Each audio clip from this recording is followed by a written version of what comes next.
കുപ്പിയും രൂപാനോട്ടും.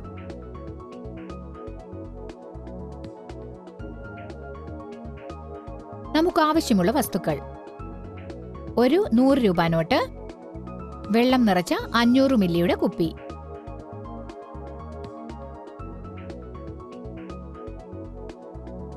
ദേ, ഈ 100 രൂപ നോട്ട് നിനക്ക് വേണോ?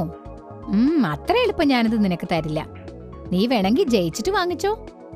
ശരി, ഇപ്പോൾ ഈ നോട്ടിന്റെ പുറത്താണ് കുപ്പിയിരിക്കുന്നത്. നീ എടുത്തോ, പക്ഷെ കുപ്പിയിൽ തൊടരുത്. നിനക്ക് വേണമെങ്കിൽ നോട്ടിൽ തൊടാം, പക്ഷെ കുപ്പി താഴെ വീഴുകയും അരുത്. അയ്യോ, ഈ നോട്ട് നിനക്ക് കിട്ടില്ലെന്നാണ് എനിക്ക് തോന്നുന്നത്. ശരി, ഞാനിത് ചെയ്ത് കാണിക്കാം. മേശപ്പുറത്ത് തട്ടിക്കൊണ്ട് നോട്ട് മെല്ലെ വലിച്ചെടുക്കണം.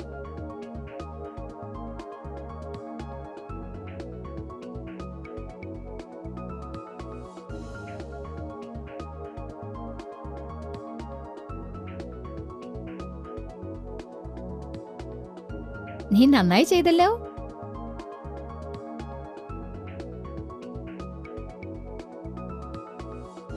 കാരണം ഓരോ തവണയും മേശപ്പുറത്ത് തട്ടുമ്പോഴുണ്ടാകുന്ന കമ്പനം കാരണം കുപ്പി സാവധാനത്തിൽ ചാടുന്നു. അപ്പോൾ കുപ്പിക്കും നോട്ടിനും ഇടയിൽ ഒരു ചെറിയ വിടവുണ്ടാകുന്നു. അപ്പോൾ നോട്ട് നമുക്ക് മെല്ലെ വലിച്ചെടുക്കാം.